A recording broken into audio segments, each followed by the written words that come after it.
ओम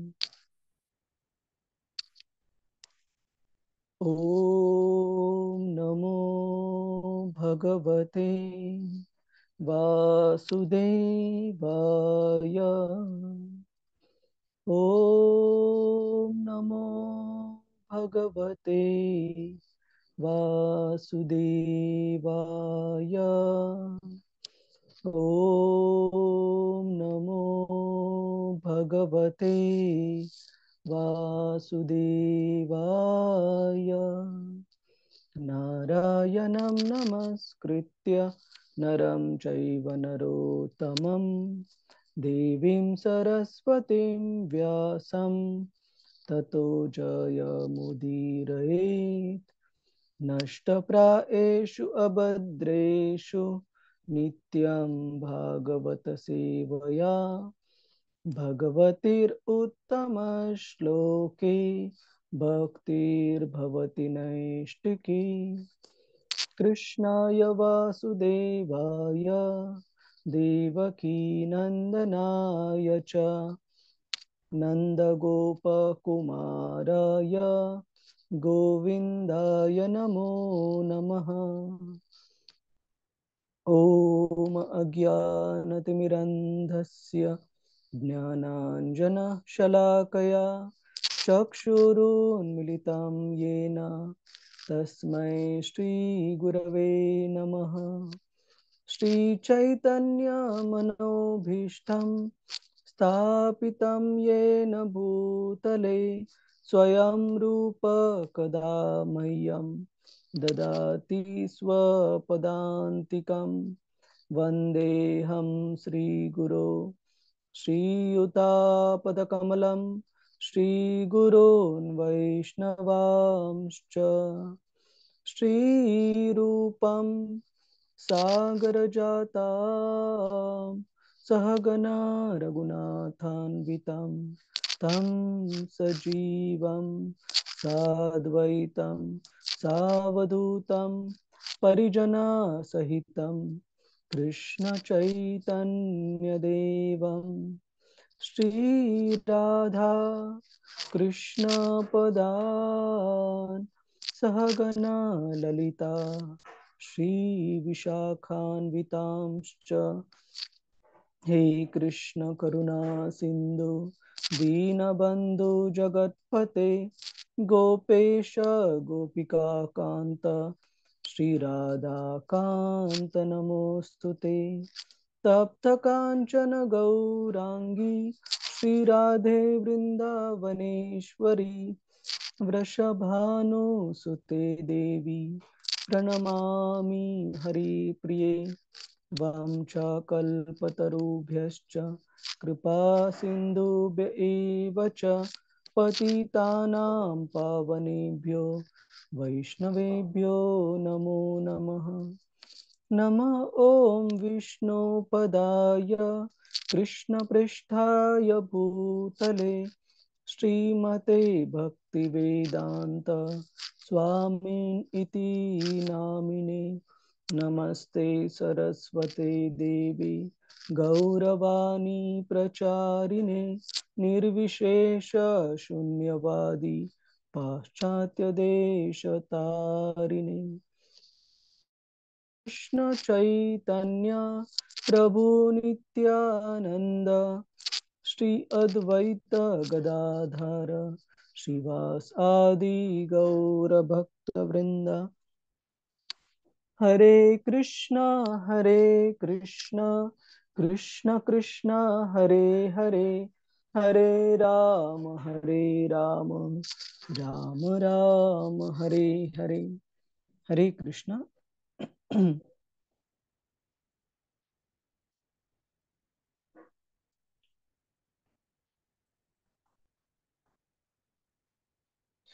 आपण मागच्या वेळेस चर्चा करत होतो प्रभुजीज माताजीज भीष्मदेवांनी कशा प्रकारे भगवंतांच्या पार्थसारथी या रूपावर आपलं लक्ष केंद्रित केलेलं आहे आणि ध्यान अवस्थेमध्ये मृत्यू समयी भीष्मदेव हे भगवंतांच्या या सुंदर रूपावर आणि भगवंतांबरोबर भीष्मदेवांच्या झालेले वेगवेगळे जे आदान प्रदान आहेत प्रेमाचे, त्याच्यावर आपलं स्मरण करत आहे, त्याच्यावर आपलं लक्ष केंद्रित करत आहेत.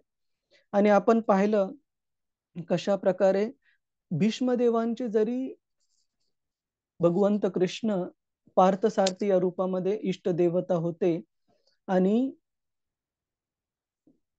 भीष्मदेव हे स्वतः वैकुंठ लोकातले भगवंतांचे कसे नित्य सहकारी, इटर्नल असोसिएट असल्यानंतर पण भीष्मदेवांनी ब्रजभूमीतल्या ज्या गोपांगना आहेत त्यांचं स्मरण करून हे पण त्यांच्या स्मरणातून दाखवून दिलं की कशा प्रकारे वृंदावनातल्या ज्या गोपीज आहेत त्या भगवंतांच्या सर्वश्रेष्ठ भक्तीच्या स्तरावर, सर्वोच्च स्तरावर गोपिका आहेत.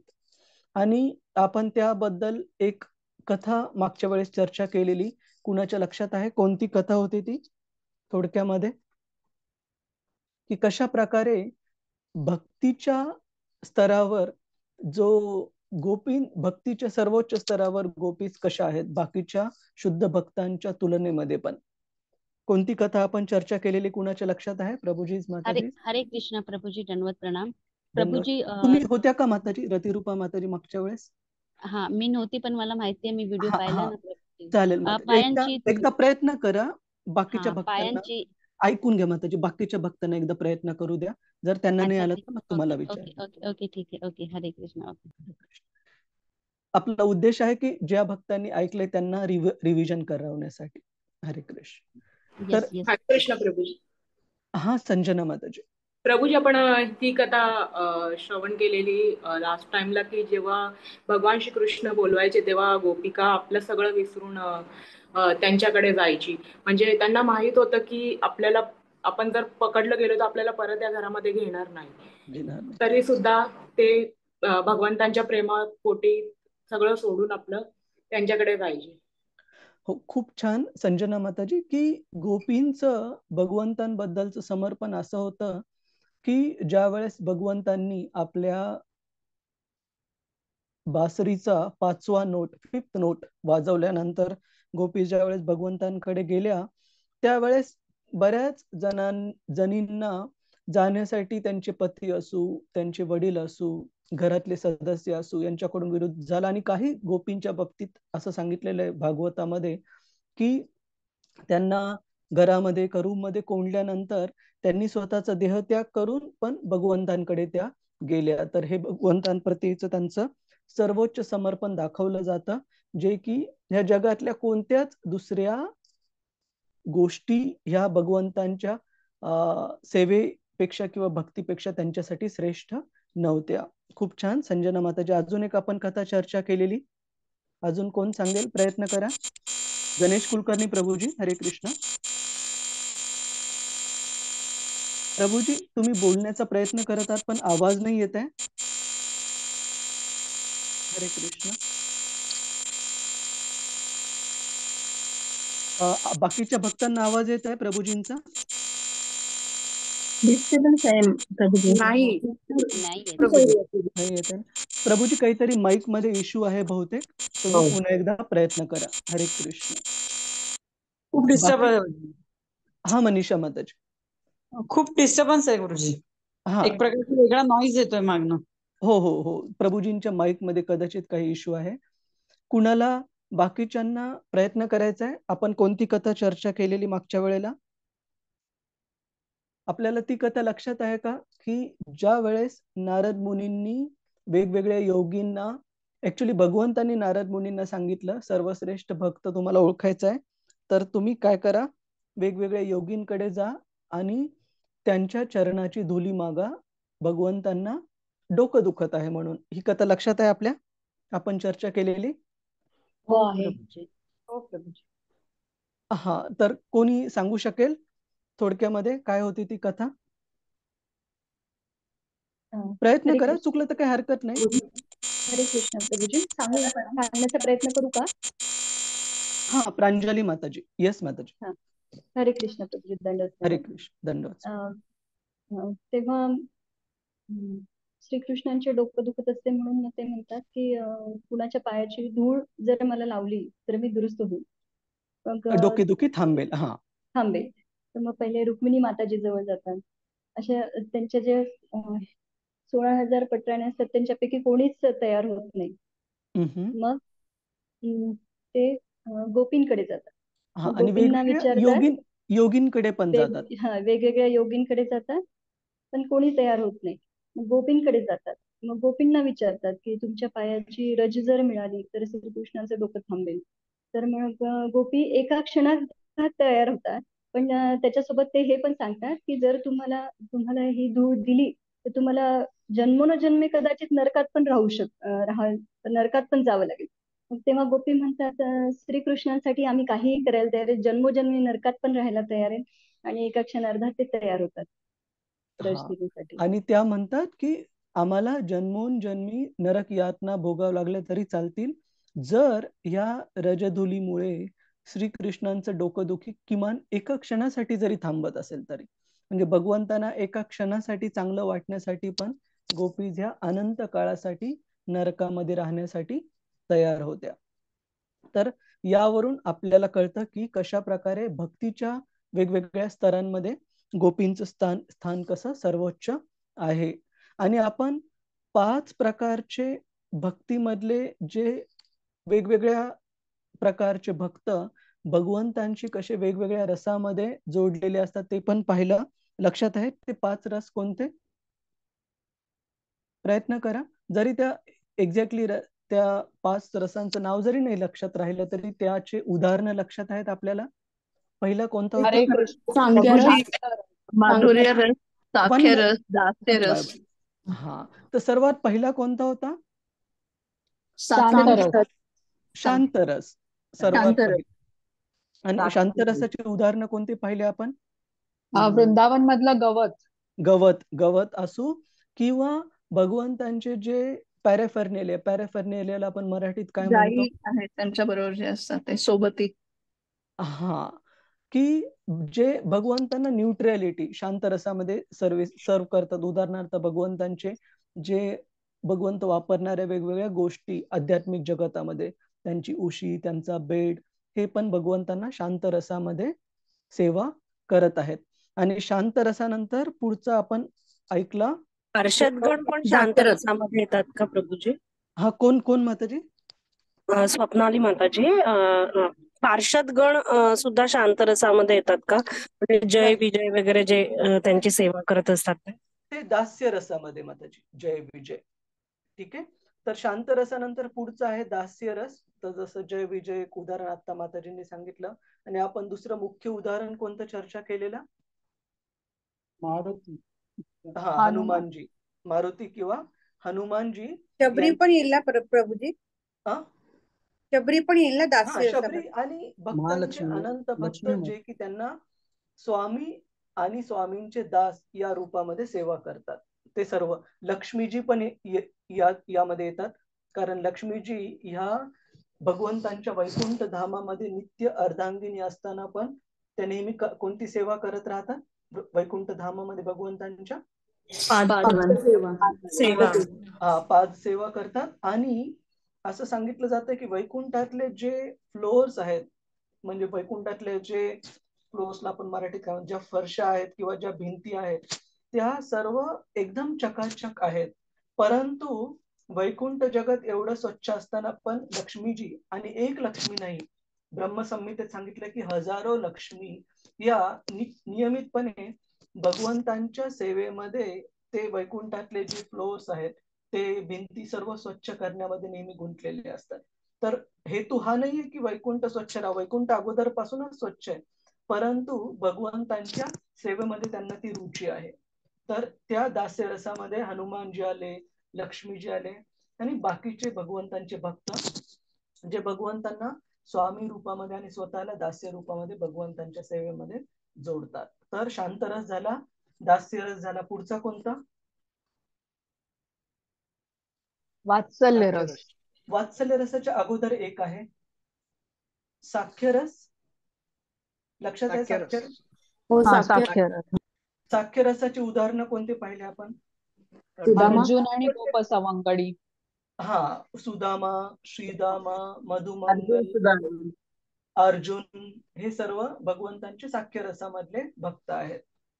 साख्यरस म्हणजे जसं नाव सजेस्ट करतं, भगवंतांना आपल्या मित्राच्या रूपामध्ये, आपल्या कंटेम्पररी रूपामध्ये. जसं की कृष्ण वृंदावन मध्ये रोज वेगवेगळ्या असुरांना जरी ठार करायचे, असं सांगितलं जातं की ॲपेटायझर म्हणजे कृष्णाला भूक लागण्यासाठी सकाळी एक असुर, दुपारी एक असुर, असे वेगवेगळे असुर आक्रमण करत राहायचे वृंदावनला, आणि कृष्ण त्यांच्याशी लढत त्यांना ठार करत राहायचे. आणि वृंदावन लीलेमध्ये सर्वात महत्वाचं म्हणजे कृष्णांनी कधीही एकाही शस्त्राचा वापर केला नाही कोणत्याच असुराला मारण्यासाठी.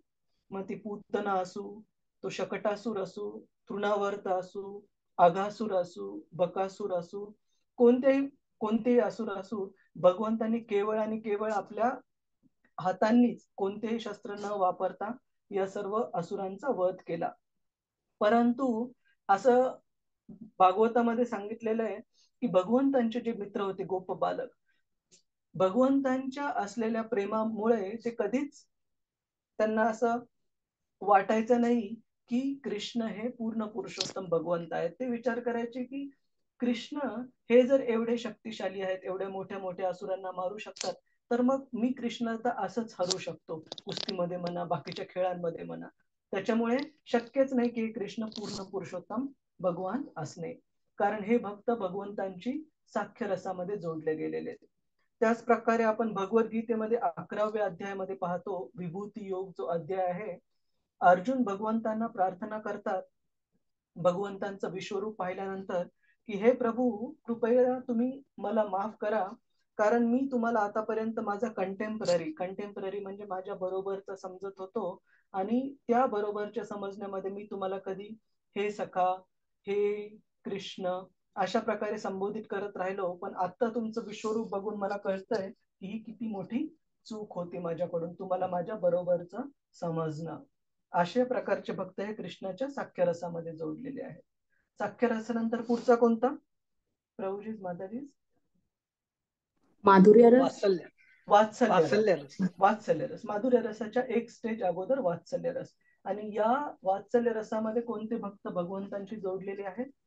यशोदा माता, यशोदा देवकी माता, माता, नंद नंदजी, महाराज, देवकी, वसुदेव, गोपी, कुंती देवी पण वात्सल्य रसामध्ये, कारण कुंतींचे भाचे होते कृष्ण, भावाचा मुलगा. आणि या प्रकारे बाकीचे भगवंतांचे सर्व अवतारांमधले आई वडील, मग दशरथ असू, कौशल्या माता असू, या प्रकारचे सर्व भक्त हे भगवंतांची वात्सल्य रसामध्ये जोडलेले होते. आणि सर्वात श्रेष्ठ कोणता भक्तीचा स्तर सांगितला आपण? माधुर्य रस, गोपीज. हा, त्याच्यामध्ये फक्त आणि केवळ गोपीज.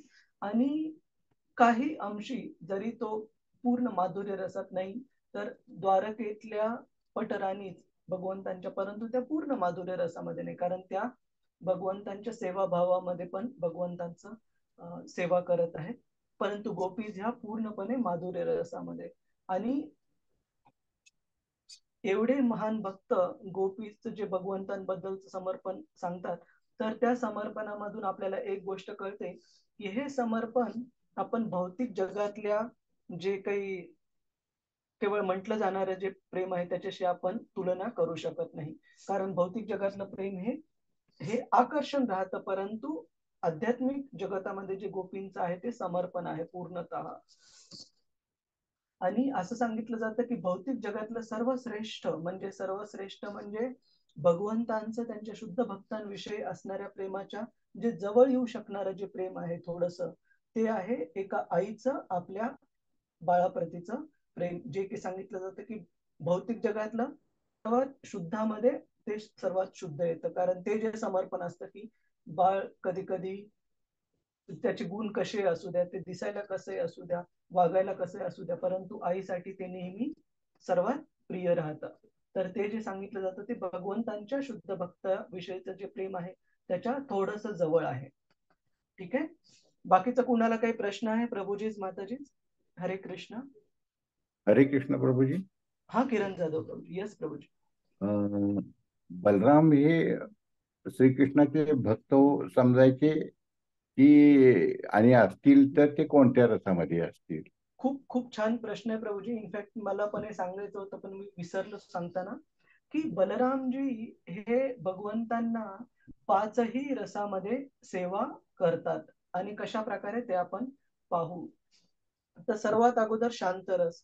शांतरसामध्ये सांगितलं जातं की भगवंतांचे जे पॅराफर्नेलिया आहे, पॅराफर्नेलियाला मराठीत मी शब्द आठवत आहे, म्हणजे आपण आरतीसाठी जी वेगवेगळी सामग्री वापरतो, दिवा असू द्या, घंटी असू द्या, किंवा पूजा सामग्री म्हणू शकतो का आपण त्यांना प्रभूजी? केवळ पूजा सामग्री एक झालं, पण पूजा सामग्री प्रमाणे सर्व प्रकारची सामग्री जी भगवंतांच्या सेवेमध्ये वापरली जाते. उदाहरणार्थ आपण आता मृदंग वापरला कीर्तनामध्ये, तर मृदंग झाला, करताल झाला, किंवा भगवंतांच्या सेवेमध्ये असणाऱ्या दुसऱ्या गोष्टी, उदाहरणार्थ मंदिरामध्ये भगवंतांचा बेड असतो, भगवंतांच्या सेवेसाठी लागणारी बाकीची सामग्री, हे सर्व बलरामजींचा एक्सपांडेड रूप म्हणजे विस्तारित रूप आहे. तर अशा प्रकारे शांतरसामध्ये बलरामजी कृष्णाची सेवा करतात. त्याच प्रकारे दास्य रसामध्ये बलरामजी ज्या प्रकारे भगवंतांचे कधी लहान भाऊ म्हणून या पृथ्वीवर अवतरतात, जसं लक्ष्मणजी प्रभू रामचंद्रांच्या लहान भावाच्या रूपामध्ये आले, किंवा त्यांचंच विस्तारित रूप भरत शत्रुघ्न हे रामचंद्रांचे लहाने भाऊ, किंवा बलरामजींच्या पण रूपामध्ये आपण पाहतो की कृष्ण आणि बलराम यांचा जर आपण फोटो पाहिला तर कृष्ण हे बलरामजींच्या बरोबर आहे का, बलरामजी कृष्णाच्या खांद्यावर, वृंदावन मध्ये श्री श्री राधा कृष्ण बलरामजींचं, एक मिनिट आपण याच्यात पाहू की बलरामजीच्या खांद्यावर असतील ना, कारण बलरामजी मोठे होते ना, दादा म्हणतो ना बलराम दादा. हा, बलरामजी हे गदर्भासुराचा वध करण्यासाठी आलेली ती कथा ना, खांद्यावर घेतलं होतं तर. हा जो फोटो तो मी रेफर करत होतो, बलरामजी कृष्णाच्या याच्यावर हात ठेवत आहेत. परंतु आपण पाहतो की वेगवेगळ्या, हा जो फोटो आहे की बलरामजी कृष्णाच्या खांद्यावर हात ठेवत आहेत, तर वेगवेगळ्या लीलांमध्ये आपण पाहतो की बलरामजी हे कृष्णाच्या सेवकाची पण भूमिका घेतात. जसं नित्यानंद प्रभू चैतन्य महाप्रभूंचं आज्ञा पालन करून त्यांच्या सेवेमध्ये स्वतःला जोडतात. तर अशा प्रकारे दास्य रसामध्ये पण बलरामजी हे कृष्णाची सेवा करतात. त्याच प्रकारे कृष्णाच्या साख्य म्हणून, कृष्णाचा सखा म्हणून, उदाहरणार्थ आपण पाहतो वृंदावन लीलेमध्ये बलरामजी हे वेगवेगळ्या लीलांमध्ये कृष्णाच्या सोबत राहतात नेहमी. आणि श्रीमती राधा राणींचे जे भाऊ आहेत श्रीदामा, त्यांच्या भाऊ आणि श्रीमती राधा राणींची बहीण नंतर येईल, परंतु बलरामजी हे कृष्णाचे सखा म्हणून, त्यांचे मित्र, त्यांचे कंटेम्पररी म्हणून पण त्यांना सेवा अर्पण करतात. त्यानंतर वात्सल्य रसामध्ये कृष्णाचे मोठे भाऊ म्हणून बलरामजी हे प्रोटेक्टिव्ह नेहमी स्पिरिट मध्ये राहतात. उदाहरणार्थ आपण बघतो की कृष्णांचा मुलगा सांबाच होता आणि दुर्योधनाची मुलगी, दुर्योधनाच्या मुलीचं नाव विसरलं, कुणाच्या लक्षात आहे? लक्ष्मणा. हा, सांबा आणि लक्ष्मणा यांना ज्यावेळेस एकमेकांशी लग्न करायचं होतं, आणि आपण पाहतो की सांबा याला दुर्योधन आणि त्याच्या सैन्यामार्फत पकडलं गेलं आणि हस्तिनापूरमध्ये बंदिवासात ठेवलं गेलं. त्यानंतर कृष्ण कौरवांशी बोलण्यासाठी ज्यावेळेस जातात, त्यावेळेस बलरामजी हे लगेच कृष्णाचे मोठे भाऊ त्यांच्या प्रोटेक्टिव्ह स्पिरिट, त्यांना नेहमी संरक्षण देण्याच्या भावामध्ये लगेच जातात. आणि त्या ठिकाणी आपण बघतो की कशा प्रकारे दुर्योधनाला लगेच जागेवर आणतात त्याचं डोकं.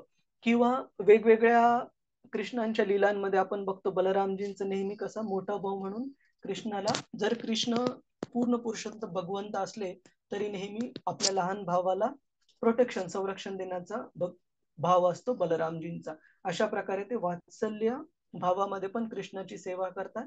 आणि माधुर्य रसामध्ये बलरामजी कशी सेवा करत आहेत, श्रीमती राधा राणींची जी बहीण आहे अनंग मंजरी, तर ह्या गोपीच्या रूपामध्ये पण बलरामजी हे माधुर्य रसामध्ये कृष्णाशी जोडल्या गेलेले आहेत. तर अशा प्रकारे आपण बघतो की ह्या 5ही रसांमध्ये शांतरस, दास्यरस, वात्सल्य साख्यरस, वात्सल्यरस आणि माधुर्य रस, या पाचही रसांमध्ये बलरामजी वेगवेगळ्या रूपामध्ये कृष्णाची सेवा करतात. ठीक आहे किरण जाधव प्रभूजी. हरे कृष्ण. खूप छान प्रश्न आणि खूप महत्वाचं तत्व आहे ओळखण्यासाठी बलरामजींचं तत्व. आणि कृष्णांची जे विस्तारित रूप आहेत, कृष्णाचे जे एक्सपान्शन्स आहेत, त्यामध्ये सर्वात पहिलं कृष्णाचं विस्तारित रूप हे श्री बलरामजी आहेत. त्याच्यामुळे त्यांचा जे तत्व आहे ते समजून घेणं खूप खूप आवश्यक आहे भक्तीमध्ये. आणि त्यानंतर आपण बघतो की भीष्मदेव हे भगवंतांचं पार्थसारथी हे रूप याची आठवण स्मरण केल्यानंतर आणि भगवंतांचे वेगवेगळे भक्त, त्याच्यात विशेषतः गोपींचं भगवंतांप्रती असणारं समर्पण आणि भक्ती यांचं स्मरण केल्यानंतर आता ते 41व्या श्लोकापासून जे राजसूय यज्ञ जो युधिष्ठिर महाराजांनी कंडक्ट केला, युधिष्ठिर महाराजांनी जो आयोजित केला, त्यामध्ये भगवंतांची कशी अग्रपूजेसाठी निवड करण्यात आली एकमताने, त्या प्रसंगाला आठवत आहेत. भगवंतांबद्दलच्या वेगवेगळ्या प्रसंगांना भीष्मदेव आठवत आहेत त्यांच्या स्मरण करण्यामध्ये. तर आपण हा श्लोक अगोदर म्हणू, श्लोक क्रमांक 41.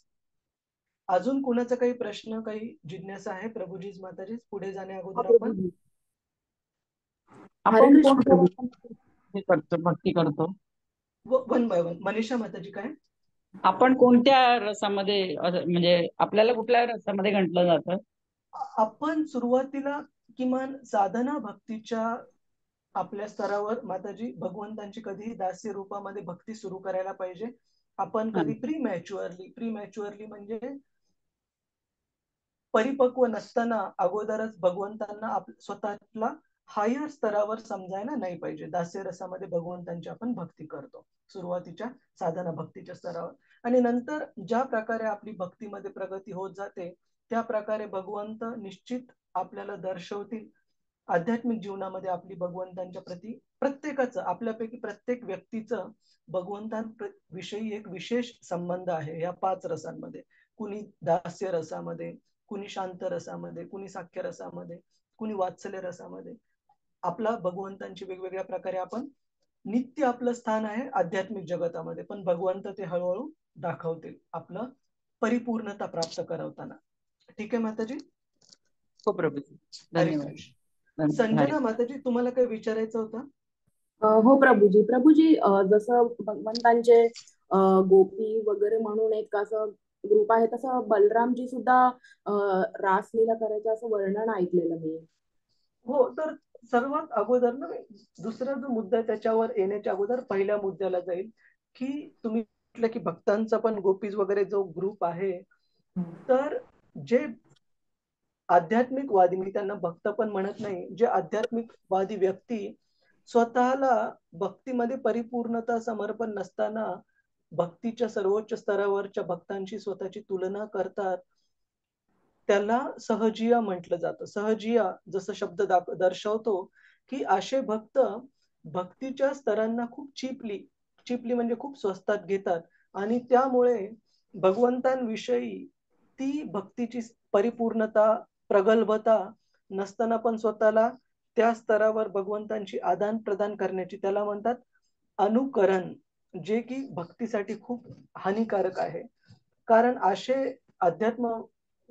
अध्यात्मातून भरकटलेले लोक हे कृष्णाशी भक्ती नाहीत करत आहेत, ते तर भक्तीच्या स्तराला खूप स्वस्त समजत आहेत आणि चुकीचं समजत आहे. ठीक आहे, तर आपण भक्ती मार्गामध्ये नेहमी शिकतो की आपण भक्तांचं अनुसरण करायला पाहिजे, अनुकरण नाही. तर गोपी ज्या की भक्तीच्या सर्वोच्च स्तरावर आहेत त्यांच्या पदचिन्हांचं अनुसरण म्हणजे काय, त्यांची भगवंतांविषयीचं समर्पण कसं आहे याच्यातून आपण शिकणं आवश्यक आहे, ना की त्यांचा कॉपी करणं. ते भक्तीमध्ये प्रगल्भता नाहीये. ठीक आहे माताजी? हो प्रभूजी. हरे कृष्ण. हरे कृष्ण. अजून कुणाचा काही प्रश्न आहे प्रभूजीच माताजीच? आपण पुढे जायचा? ठीक आहे, श्लोक क्रमांक 41 तुम्ही कृपया म्हणण्याचा प्रयत्न करा.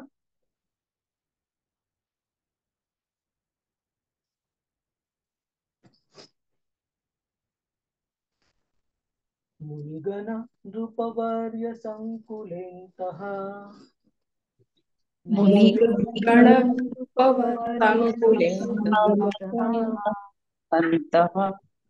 तदसि युधिष्ठिरराजसूय एषा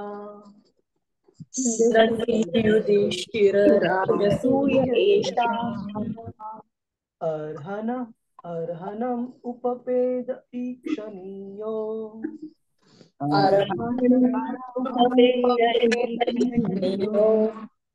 मम दृशिगोचर एष आविरात्मा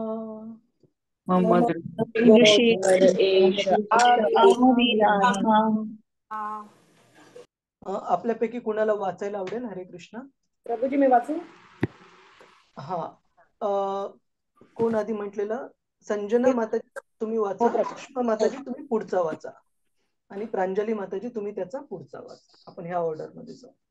संजना माताजी, हरे कृष्ण. हो, हरे कृष्ण प्रभूजी. युधिष्ठिराच्या राजसूय यज्ञ प्रसंगी जगातील सर्व थोर प्रतिष्ठितांची सभा एकत्रित झाली होती. त्यात महान ऋषीमुनी, थोर राजे, महाराजही होते. त्या सभेमध्ये भगवान श्रीकृष्णांची सर्व देवतांमध्ये श्रेष्ठ म्हणून सर्वानुमते अग्रपूजा झाली. हे सर्व माझ्या दृष्टीसमोर घडले. भगवंतावर माझे मन एकाग्र व्हावे यास्तव या प्रसंगाची स्मृती मी राखून ठेवली आहे. प्रभूजी तात्पर्य सुद्धा वाचायचे. तात्पर्य: कुरुक्षेत्रातील युद्धानंतर युधिष्ठिर महाराज संपूर्ण जगाचे सम्राट झाले आणि त्यांनी राजसूय यज्ञ संपन्न केला. त्या काळी सम्राट पदावर आरोहण केल्यावर तो सम्राट आपले सम्राटपद घोषित करण्यासाठी आव्हान म्हणून सर्व जगभर एक अश्व सोडित असे. दुसऱ्या सर्व राजांना आणि राजकुमारांना हे आव्हान स्वीकारण्याचे स्वातंत्र्य असे. हे दुसरे राजे या राजाचे आव्हान, त्याचे सर्वश्रेष्ठत्व, सम्राटपद स्वीकारून त्याला शरण जायचे.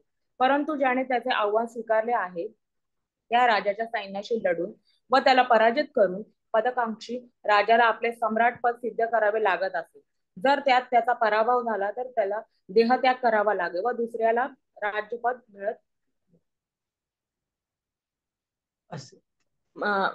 मिळत असे. युधिष्ठिर महाराजांनी सर्व दिशांना असे आव्हान देणारे अश्व सोडले आणि जगातील सर्व राजांनी पृथ्वीचा सम्राट म्हणून त्यांचे वर्चस्व मान्य केले. त्यानंतर युधिष्ठिर महाराजांच्या राजकीय यज्ञ समारंभात सर्व राजे मंडळींना सहभागी होण्यासाठी आमंत्रित केले गेले. अशा समारंभामध्ये प्रचूर धन व्यय होत असे. त्यामुळे ही गोष्ट सामान्य राजांच्या आवाक्यातील नव्हती. अशा यज्ञास अमाप व्यय होतो आणि यज्ञ संपन्न करणे ही अतिशय कठीण गोष्ट असल्यामुळे कलियुगात असे यज्ञ होणे शक्य नाही. तसेच आजच्या काळात अशा यज्ञांचे पौरोहित्य करणारे निपुण यज्ञही उपलब्ध होणे शक्य नाही. धन्यवाद. आपण इथे पॉज घेऊ. ठीक आहे. तर हरे कृष्ण. श्रील प्रभुपाद की जय. तर आपण इथे पाहतो की भीष्मदेव हे युधिष्ठिर महाराजांनी जो राजसूय यज्ञ केला आणि शास्त्रामध्ये सांगितलंय की जे अगोदरच्या काळातील मोठे यज्ञ होते, जसे राजसूय यज्ञ, अश्वमेध यज्ञ, गोमेध यज्ञ, याच्यामध्ये खूप प्रचंड प्रमाणामध्ये सामग्री लागायची आणि ती सामग्री ही आजच्या आधुनिक युगामध्ये, कलियुगामध्ये सर्वच्या सर्व अरेंज करणं खूप अवघड आहे. उदाहरण देतात श्रील प्रभुपादजी की हजारो लिटर हे तूप वगैरे लागायचं आणि शुद्ध तूप लागायचं, म्हणजे शुद्ध इन्ग्रेडियंट, सर्व जी सामग्री असायची ती शुद्ध लागायची. आजच्या काळामध्ये आपण बघतो की तूप, लोणी असे प्रकार आपण सुपरमार्केट मध्ये कधी घ्यायला जातो तर लोणी हे एवढे छोट्याशा ह्याच्यामध्ये असतं पॅकेटमध्ये, आणि ते पण शुद्ध नसतं. त्याच्यात प्रोसेस केलेलं किंवा मरेनेटेड किंवा म्हणजे त्याच्यात मिठाचं प्रमाण थोडंसं असू द्या, शुद्ध गोष्टी भेटणं खूप खूप अवघड आहे. आपण तूप पण घ्यायला जातो तर आधुनिक काळामधलं तूप हे तूप तर बनवलेलं असतं प्रोसेसमध्ये, पण तुम्ही जर खरं शुद्ध जे की वैदिक पद्धतीने बनवलं गेलेलं जो तूप पाहिलं, A2 ग्रेड मध्ये भेटतं आपल्याला मार्केटमध्ये, आणि ज्याची किंमत सामान्य तुपाच्या 20, 22, 25 पट ही जास्त, 20, 22 नाही, समजा 5 ते 6 पट तरी जास्त राहते. तर सांगण्याचा हेतू हा की खूप प्रचंड प्रमाणामध्ये या सामग्रीवर आणि पूर्ण व्यवस्था करण्यावर खर्च केला जायचा आधीच्या काळामध्ये.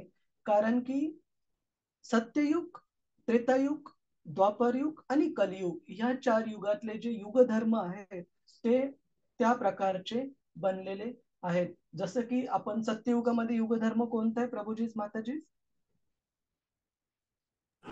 तपस्या करणे प्रभूजी. हा, तपस्या करणे, भगवंतांवर ध्यान करणे, मेडिटेशन. ठीक आहे. आणि तपस्या करून ध्यान करणे भगवंतांवर, ते झाला युगधर्म. ज्या प्रकारे आपण बघतो की सत्ययुगामध्ये वेगवेगळ्या ऋषी मुनींचं, विश्वामित्र मुनींनी किती 60,000 वर्ष तपस्या केली. वेगवेगळे ऋषी मुनी, आपण हिरण्यकशिपू पण बघतो, असुर असून पण किती हजारो काळांपर्यंत, हजारो वर्षांपर्यंत तपस्या केली असुर असून पण. त्या कारण त्या काळामध्ये तेवढी लोकांची तयारी होती मन नियंत्रित ठेवण्याची, आणि तेवढा त्यांचा जीवन काळ पण तेवढा लांब लचक असायचा. तर हे झालं सत्ययुगाविषयी. त्रेतायुगामध्ये यज्ञ करणे, यज्ञ, भगवंतांना हे केलं जायचं, त्यांचं पूजा अर्चना किंवा त्यांचं हा प्रभूजी मध्ये म्हणाले आहुती देणे वगैरे ना. हा, आहुती देणे, इथलं गोमेध यज्ञ असो. परंतु ह्या यज्ञांमध्ये एक विशेष होतं की ज्या कोणत्या प्राण्याची वगैरे पण आहुती दिली जायची, ती प्रिस्ट म्हणजे जे यज्ञ करणारे जे व्यक्ती होते, ऋषी मुनी वगैरे, त्यांची जिम्मेदारी असायची की त्यांची पात्रता आणि त्यांची शुद्धता, पवित्रता अशी असली पाहिजे की त्या प्राण्याला लगेच मनुष्य जन्म प्राप्त व्हावा, म्हणून त्याचा उद्धार व्हावा, ज्याच्यामुळे त्याला भक्ती करण्यासाठी श्रेष्ठ असं शरीर प्राप्त व्हावं लगेच. असं नाही की केवळ प्राण्याची किंवा कोणत्या तरी याची आहुती द्यायची आणि नंतर विसरून जायचं, असं नाही. त्यांची तेवढी जिम्मेदारी होती. तर अशा प्रकारे मोठे मोठे यज्ञ, आणि यज्ञांमध्ये बरीच सामग्री ही मोठ्या प्रचुर प्रमाणामध्ये लागायची. ते झालं त्रेतायुग. त्यानंतर द्वापार युगामध्ये मंदिरं बांधली गेली, पूजा करणे, मंदिर बांधली गेली, अर्च विग्रहांची, भगवंतांच्या मंदिरांमध्ये अर्च विग्रहाची उपासना करणे, आणि अशा प्रकारे अर्च विग्रहांची उपासना ही तो युगधर्म होता. आणि कलियुगामध्ये नामस्मरण करणे. कारण कलियुगामध्ये पहिल्या अध्यायामध्येच आपण श्रील व्यासदेवांनी कलियुगातल्या लोकांची पतित अवस्था पाहिली की त्यांचं जीवनकाळ छोटा आहे, त्यांची स्मृती मती ही लिमिटेड आहे, आणि त्यामध्ये पण एकाग्रता ही खूप खूप अवघड आहे. अशा प्रकारचे सर्व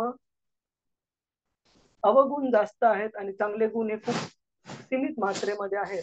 म्हणून या आधीच्या सांगितलेल्या कोणत्याही प्रकारची जे युगधर्म आहेत त्याचं पालन करणे हे कलियुगातल्या लोकांसाठी खूप खूप अवघड आहे.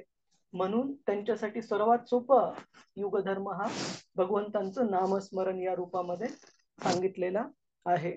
तर इथे आपण बघत आहोत की युधिष्ठिर महाराज, तर एक गोष्ट समजून घ्या की नामस्मरण, भगवंतांचं नावाचं जप करणं, कीर्तन करणं हे बाकीच्या युगांमध्ये पण तेवढं शक्तिशाली आहे. असं नाही की नामस्मरण बाकीच्या युगांमध्ये कमी शक्तिशाली आहे. फक्त एवढंच की लोकांची पात्रता ही भगवंतांची उपासना करण्यामध्ये ही जास्त होती, त्याच्यामुळे त्यांना त्या प्रकारचे युगधर्म ही दिले गेलेले होते. तर युधिष्ठिर महाराजांनी या इतक्या मोठ्या राजसूय यज्ञ करण्याच्या पाठीमागचं कारण काय होतं प्रभूजीच माताजीच कोण सांगू शकेल? त्यांना स्वतःची कीर्ती वाढवायची होती का? काय कारण होतं युधिष्ठिर महाराजांनी एवढा खर्च वगैरे करण्याचा? प्रभूजी जे मारले गेले सैनिक त्यांच्यासाठी केलं होतं.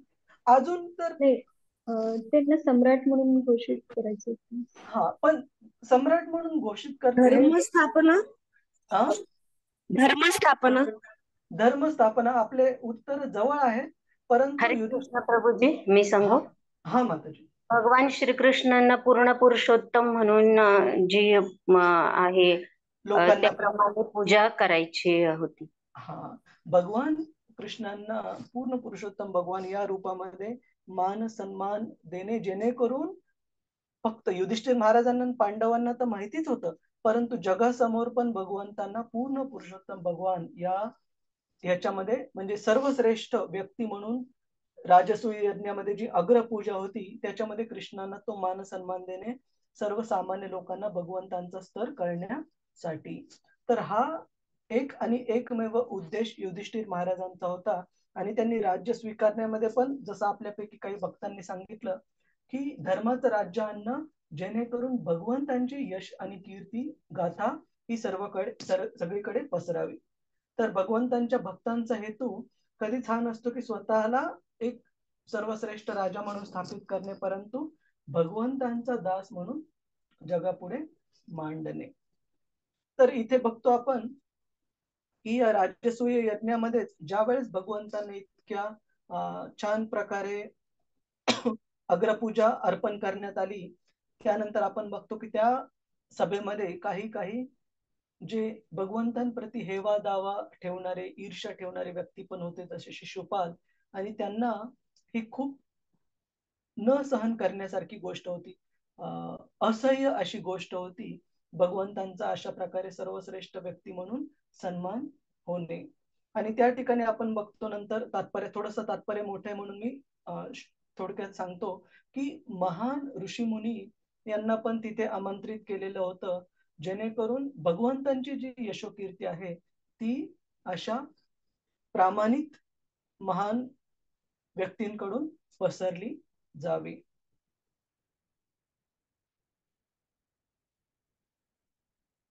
आणि त्यानंतर श्रील प्रभुपादजी सांगतात की भगवंतांची उपासना करण्याचे वेगवेगळ्या प्रकारचे दुसरे पण उपाय आहेत, जसं की आपण एकत्वेन पृथक्त्वेन अशा प्रकारचे बरेच उपाय सांगितले की काही व्यक्ती भगवंतांना भगवंत हे कशा प्रकारे जीव आणि आत्मा, परमात्मा आणि जीवात्मा यांना एकच समजून काही जण त्यांची उपासना करतात, ज्यांना आपण इम्पर्सनलिस्टिक, जे भगवंतांचं वैयक्तिक जे रूप आहे पूर्ण पुरुषोत्तम भगवान त्यांना मानत नाहीत, अशांना सांगितले. किंवा पृथक्त्वेन म्हणजे की भगवंत हे खूप ठिकाणी पसरलेले आहेत, जसं की खूप सारे देवी देवतांची उपासना करतात, तर त्या प्रकारे पण काही जण भगवंतांची उपासना करतात.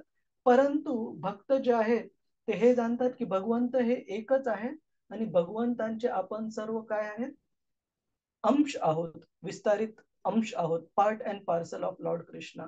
तर त्याच्यामध्ये सर्व देवी देवता पण येतात.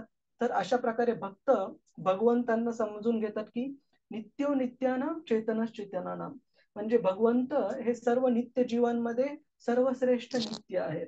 काय फरक आहे भगवंतांमध्ये ना आपल्यामध्ये, की आत्मा पण नित्य आहे, भगवंत पण नित्य आहे, परंतु आत्म्याला त्याच्या बद्ध अवस्थेमध्ये वेगवेगळ्या शरीरांमध्ये जन्म घ्यावा लागतो आणि बद्ध अवस्थेमध्ये पुन्हा मृत्यूला, जरा व्याधी यांना सामोरं जावं लागतं.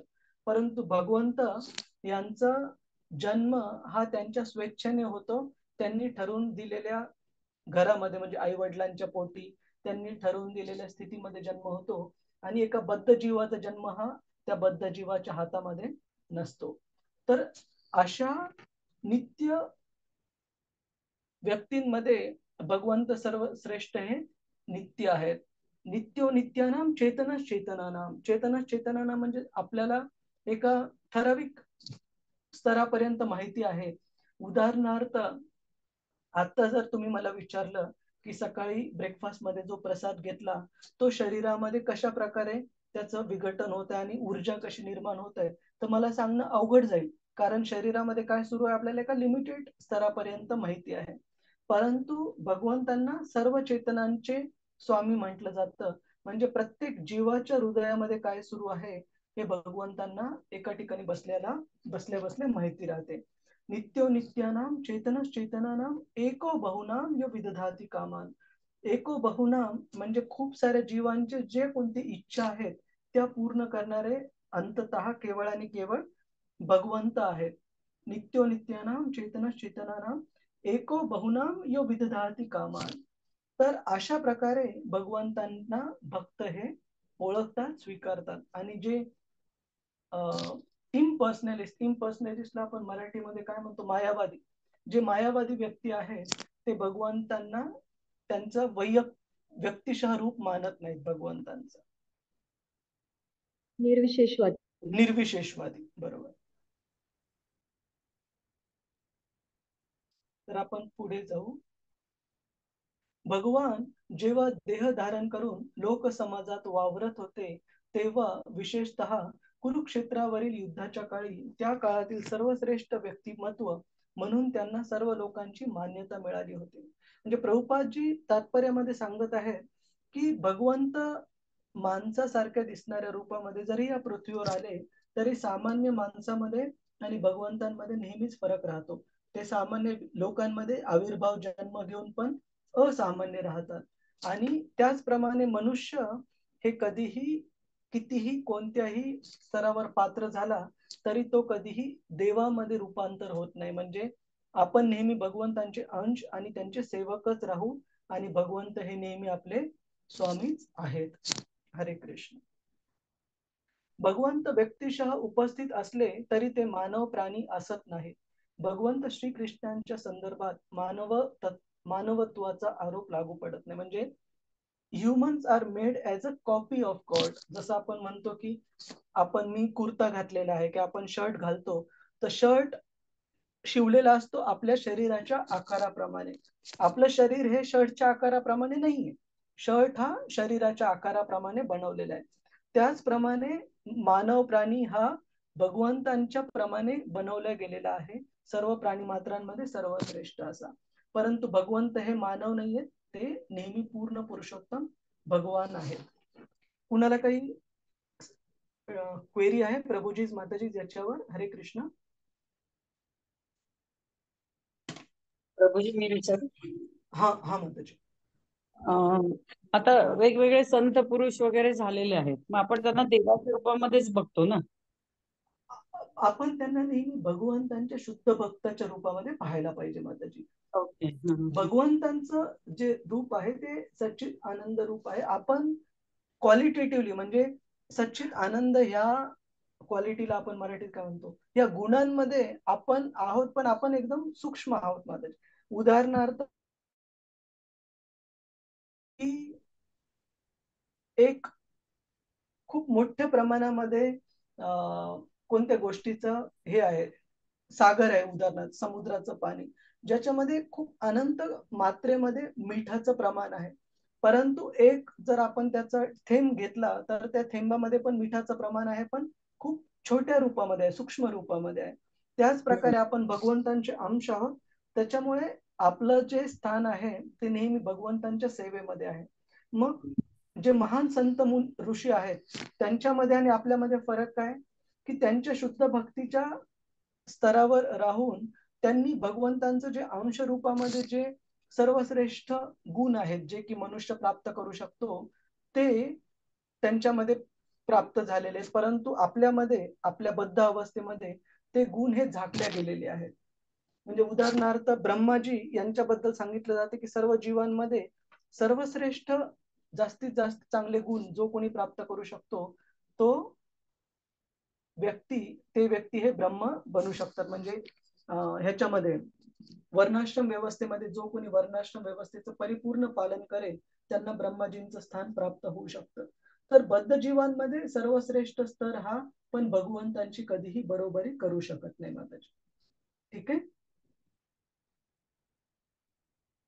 तर आपण भगवंतांच्या भक्तांना कधीही भगवंत समजलं नाही पाहिजे. त्या दोन्हीमध्ये नेहमी फरक राहतो.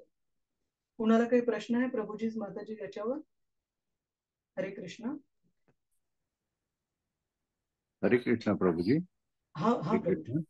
हा आता आपण 4 युगांची माहिती घेतली. त्यामध्ये श्रीराम आपले त्रेतायुगात, नंतर श्रीकृष्ण द्वापर युगात, आता हे कलियुग चालू आहे. त्या अगोदर सतयुगामध्ये ज्या वेळेला माझ्या माहितीप्रमाणे हिरण्यकश्यपू किंवा हे असतील तर हिरण्यकश्यपून तर सारी पृथ्वी समुद्रात ढकलून दिली होती. बरोबर. त्या वेळेला मग पृथ्वीवर काय काय परिस्थिती असू शकेल हे? कारण या पुढच्या 3 वर समजू शकतं आता सुरू आहे त्याप्रमाणे, पण सतयुगामध्ये त्या पृथ्वीची परिस्थिती काय असेल? पृथ्वीची परिस्थिती अशी होती प्रभूजी की जय आणि विजय हे भगवंतांचे नित्यसेवक ज्या वेळेस त्यांच्या आसुर रूपामध्ये पहिल्यांदा भौतिक जगतामध्ये आले, त्यावेळेस ते हिरण्य अक्ष आणि हिरण्य कश्यपू या 2 भावांच्या रूपामध्ये दिती आणि कश्यप, दिती बरोबर आहे, दिती आणि कश्यप यांच्या मुलांच्या रूपामध्ये आले. तर हिरण्य अक्ष जे की हिरण्य कश्यपूंचे भाऊ होते, त्यांच्याबद्दल असं सांगितलं जातं की असं आहे की त्या दोन्ही भावांमध्ये एक जण आईच्या पोटामध्ये अगोदर धारण झाले, त्याच्यानंतर दुसरा भाऊ, पण आईच्या पोटातून निघताना जो नंतर धारण झाला भाऊ तो अगोदर निघाला. तर अशा प्रकारे एक मोठा आणि एक त्याच्यानंतरच थोड्या वेळानंतर जन्मलेला असं समजलं जातं. तर हिरण्य अक्ष यांच्याबद्दल असं सांगितलं जातं की त्यांनी पृथ्वी ही गर्भोदक सागरामध्ये बुडवून टाकली आणि त्या पृथ्वीला वर काढण्यासाठी भगवंत कोणत्या रूपामध्ये आले? वराह अवतार या रूपामध्ये आले आणि त्यांनी आपल्या टस्कला मराठीत काय म्हणतात माहित नाही, शिंगाच्या आधारावर पृथ्वीला पुन्हा वर केलं आणि नंतर वराह देवांचं आणि हिरण्यकशिपूंचं मोठ्या प्रमाणात युद्ध झालं. तर त्यावेळेस पृथ्वीवरच्या जीवांची अवस्था काय असेल याचं तर वर्णन मी त्या लीलेमध्ये जास्त काही वाचण्यात आलं नाही प्रभूजी, परंतु हे लक्षात आहे की पृथ्वी रसातळाला गेली होती आणि निश्चितच जीवांचं काही खरं त्यावेळेस नसणार आहे, कारण पूर्ण पाण्यामध्ये ती झाकल्या गेलेली होती. ठीक आहे प्रभूजी. आणि त्यानंतर पण हिरण्य अक्ष याचा वध झाल्यानंतर आपण बघतो की त्या हिरण्य अक्षाच्या विधवा ज्या पत्नी होत्या त्यांचं सांत्वन केल्यानंतर त्या हिरण्य अक्षाच्या मृत्यूचा बदला घेण्यासाठी हिरण्यकशिपूंनी पण खूप महान तपस्या केली, खूप मोठी योगिक शक्ती प्राप्त केली ब्रह्माजींच्या कृपेने, आणि ती योगिक शक्ती सगळी चुकीच्या गोष्टींसाठी वापरली, सगळीकडे अधर्माचा प्रचार प्रसार करून. बरोबर. आणि त्यावेळेस नंतर आपण पाहतो की ज्यावेळेस त्याचा पाप खूप जास्त झाले, त्याचे अपराध आपल्या मुलाबद्दल शुद्ध भक्ताबद्दल खूप जास्त झाले, त्यानंतर नरसिंहदेव अवतरले. हरे कृष्ण. आणि हे जे 4 युग आहेत ते सायक्लिकल आपण मराठीत काय म्हणतो, एकानंतर एक, चारही एकानंतर एक राहत चक्रा ह्याच्यामध्ये पुन्हा पुन्हा येत राहतात. आणि 2 युगांना जो जोडणारा कालावधी तो पण भागवतात सांगितलंय 3ऱ्या स्कंदामध्ये की त्याला युगसंध्या म्हटलं जातं. युगसंध्या म्हणजे असं नाही की आज एक युग संपलं आणि उद्या दुसरं सुरू झालं, असा काही कालावधी राहतो जो दोघांना जोडणारा राहतो. त्याच्यामध्ये एक युग हळूहळू त्याचा प्रभाव कमी होत जातो आणि दुसऱ्या युगाचा प्रभाव हळूहळू वाढत जातो, त्याला युगसंध्या म्हणतो. बरोबर. ठीक आहे. हरे कृष्ण. तर आपण एक श्लोक पाहायचा, अजून मोठा आहे का? खूप थोडासा मोठा आहे हा श्लोक, पाहू आपण. हरे कृष्ण. कृपया म्हणण्याचा प्रयत्न करा.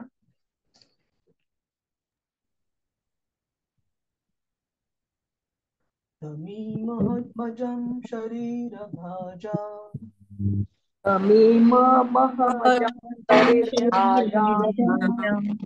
रुधिरुधिष्ठितम् आत्मकल्पितानां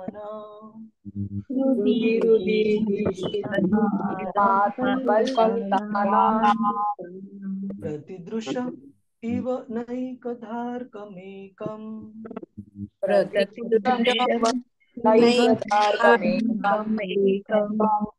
समधिगतोऽस्मि भेदमोहः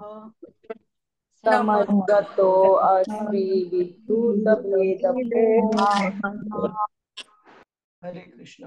पुढचं कोण वाचणार होतं? सुषमा माताजी. हरे कृष्ण प्रभूजी. माझ्या समीप स्थित असलेल्या भगवान श्रीकृष्णांचे मी आता पूर्ण एकाग्र चित्ताने ध्यान करू शकतो, कारण मी आता द्वैत भावनेच्या अपसमजांच्या पलीकडे गेलो आहे. भगवान तर प्रत्येकाच्या अंतःकरणात आहेतच, निव्वळ तार्किक चिंतन करणाऱ्यांच्याही अंतःकरणात ते राहतातच. ते प्रत्येकाच्या हृदयात अधिष्ठित होऊन राहिले आहेत. सूर्य विविध दिशांनी पाहिला जाऊ शकेल, पण सूर्य एकच आहे. तात्पर्य वाचायचं का प्रभूजी? हा. तात्पर्य श्रील प्रभुपाद यांचे द्वारा. श्रीकृष्ण हे अद्वय पूर्ण पुरुषोत्तम भगवान आहेत, परंतु त्यांनी आपल्या अचित्य शक्तीने स्वतःचा अनेक स्वरूपात विस्तार केला आहे. द्वयात्मकतेची संकल्पना त्यांच्या अचित्य शक्तीचे अज्ञान असल्याने उदित होते. भगवद्गीतेत 9.11 भगवंत म्हणतात की मूढ व्यक्तीच मला मनुष्य समजतात. अशा मूढ लोकांना भगवंतांच्या अचित्य शक्तींची जाणीव नसते. जसा सूर्य संपूर्ण जगात प्रत्येकापुढे उपस्थित आहे, तसे त्यांच्या अचिंत्य शक्तीने ते प्रत्येकाच्या हृदयात उपस्थित आहेत. परमात्मा स्वरूप त्यांचा स्वांश विस्तार आहे. आपल्या अचिंत्य शक्तीने ते प्रत्येकाच्या हृदयात परमात्मा म्हणून प्रकाशित होतात. त्याचप्रमाणे ते आपल्या विग्रहाच्या कांतीच्या विस्ताराने स्वतः ब्रह्मकांतीच्या किंवा ब्रह्मज्योतीच्या रूपाने प्रकाशित होतात. ब्रह्मज्योती त्यांच्या शरीराचे तेज असल्याचे ब्रह्मसंहितेत म्हटलेले आहे. म्हणून ते आणि ब्रह्मज्योती किंवा त्यांचा स्वांश परमात्मा यांच्यात अंतर नाही. या वस्तुस्थितीचे ज्ञान नसलेले अल्पबुद्धीचे लोक ब्रह्मज्योती आणि परमात्मा यांना श्रीकृष्णांपासून भिन्न समजतात. हा माताजी, इथे थोडा आपण पॉज घेऊ. आपल्या सर्वांच्या लक्षात आहे प्रभूजीत माताजीत आपण काही सेशन पूर्वी याच्यावर विस्तारामध्ये चर्चा केलेली, भगवंतांना जाणण्याचे 3 स्तर लक्षात आहे आपल्या? हरे कृष्ण, ब्रह्मण, परमात्मा आणि भगवान. हा, खूप छान क्षितिजा माताजी. आणि यांचा आपण फरक काय सांगितलेला? ब्रह्मन स्तर म्हणजे भगवंतांचा कोणता? ब्रह्मण स्तर म्हणजे आपल्याला सगळ्यात पहिला स्तर जो प्रकाशाच्या स्वरूपात असतो. परमात्मा म्हणजे चतुर्भुज नारायण रूपात आपल्या हृदयामध्ये स्थित असलेले आणि परिपूर्ण साक्षात्कार परमसत्याचा म्हणजे भगवान रूप, जे श्यामसुंदर रूप आपण म्हटलं. खूप छान समजलं माताजी की भगवंतांच्या शरीरातून निघणारी जी कांती, जो प्रकाश आहे, जो की पूर्ण आध्यात्मिक जगतामध्ये पसरलेला आहे, आणि तोच प्रकाश सूर्य आणि चंद्रमा यांच्याद्वारे ह्या भौतिक जगतामध्ये पण परावर्तित होतो. तर त्याला समजलं जातं भगवंतांना जाणण्याचा सुरुवातीची अवस्था, तो आहे ब्रह्मज्योती किंवा ब्रह्मन स्तर. आणि त्यानंतर परमात्मा म्हणजे भगवंतांचं चतुर्भुज रूप, जे की अंडांतरस्थम परमाणु चयातरस्थम, प्रत्येक व्यक्तीमध्ये, प्रत्येक जीवामध्ये वास करत आहेत. आणि केवळ जीवामध्ये नाही, तर प्रत्येक कोणतीही वस्तू जी आहे, उदाहरणार्थ इथे हे घड्याळ आहे, तर या घड्याळाच्या किंवा कोणत्याही वस्तूच्या प्रत्येक अणुरेणूंमध्ये भगवंत हे परमात्मा रूपामध्ये वास करत आहेत. तर तो झाला परमात्मा स्तर, जो की ब्रह्मज्योतीपेक्षा भगवंतांना जाणण्याचा अजून उच्च स्तर. आणि परमात्म्यापेक्षा उच्च जे की भगवंतांचं श्यामसुंदर रूप आहे, भगवंतांचं वैयक्तिक जे रूप आहे, व्यक्तिमत्व आहे आध्यात्मिक व्यक्तीच्या रूपामध्ये, सच्चित आनंद रूप, ते भगवंतांचं सच्चित आनंद रूप, हे याला भगवान किंवा भगवान असं स्तर म्हटलं जातं, पूर्ण पुरुषोत्तम भगवान. एक मिनिट. हा सुषमा माताजी कंटिन्यू करा. परंतु हरे कृष्ण प्रभूजी.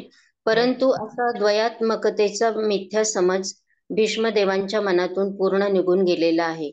आता भगवान श्रीकृष्ण सर्व ठिकाणी आहेत याचा त्यांना दृढ विश्वास आहे. थोर महात्मे अथवा भक्तच अशा प्रबुद्धतेला प्राप्त होतात.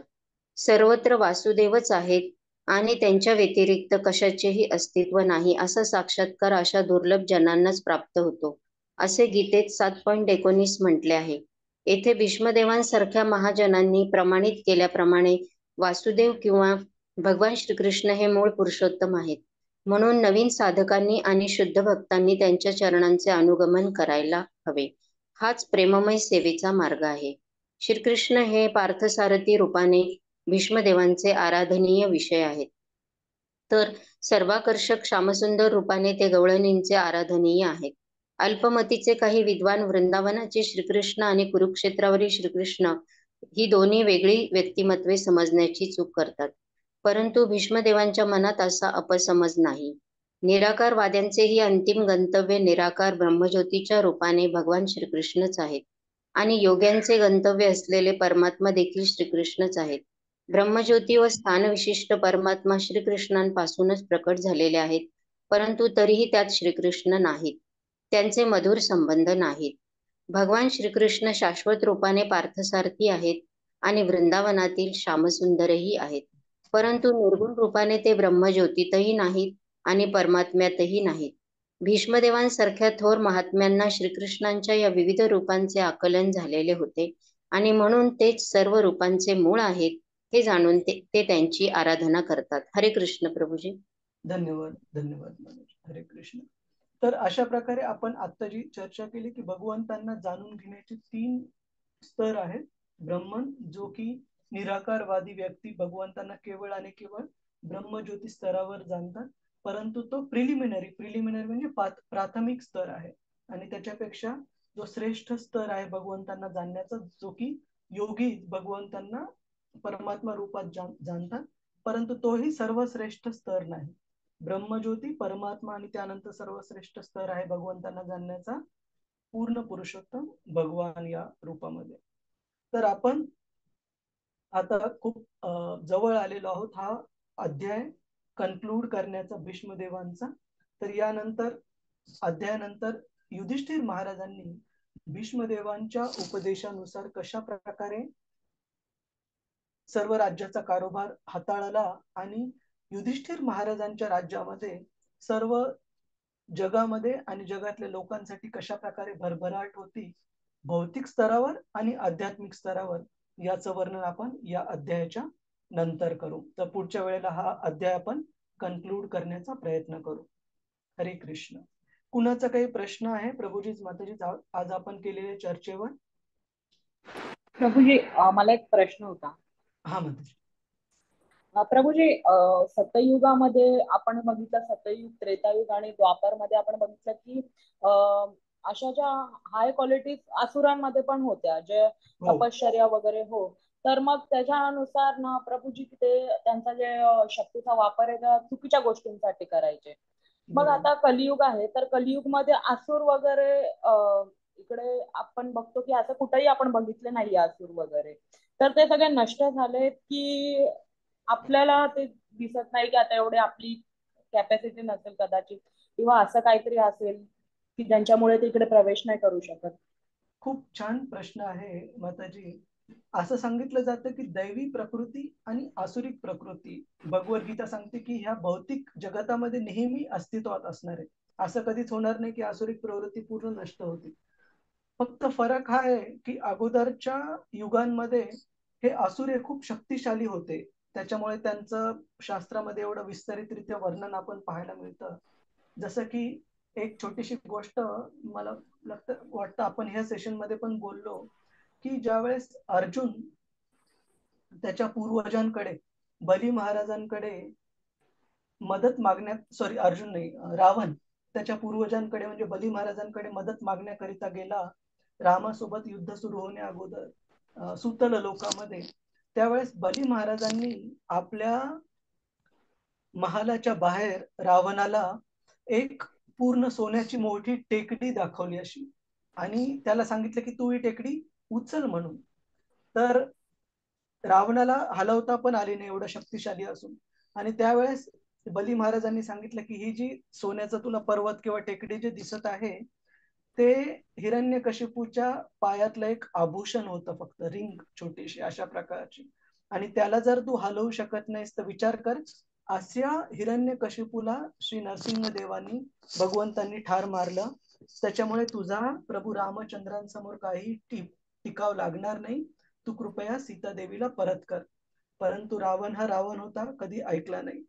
तर सांगण्याची गोष्ट अशी की ही आसुरिक प्रवृत्ती जी अगोदरच्या युगांमध्ये होती ती आत्ता पण जरूर आहे, पण फरक आहे की आसुरिक आणि दैवी प्रकृती भगवद्गीता सांगते की कलियुगामध्ये एकाच व्यक्तीमध्ये उपस्थित आहे माताजी. म्हणजे आपल्या प्रत्येकाच्या हृदयामध्ये आसुरिक प्रवृत्ती पण आहेत आणि दैवी प्रवृत्ती पण आहेत. तर आपल्यावर ठरतं की आपण आसुरिक प्रवृत्तींना खाऊ घालायचं, दष्टपुष्ट करायचं का दैवी प्रवृत्तींना खाऊ घालायचं, धष्टपुष्ट करायचं. म्हणजे एक छोटं उदाहरण देतो. कधी कधी आपण बघतो कोणत्या न्यूज मध्ये वगैरे, की एका अशा प्रकारचा चांगला मुलगा किंवा एका चांगला व्यक्ती जो की नियमितपणे वागण्यामध्ये खूप चांगला आहे, परंतु चुकीच्या संगतीमुळे म्हणा किंवा इम्पल्सिव्ह बिहेवियर म्हणजे एका क्षणाच्या एरर ऑफ जजमेंटमुळे तो व्यक्ती कधी असं काही काम करून जातो की पूर्ण जीवनभर त्याला पश्चाताप त्याचा व्हावा किंवा आपल्याला पण आश्चर्य वाटावं की अरे त्या व्यक्तीने असं चुकीचं काम कसं काय करू शकला. का?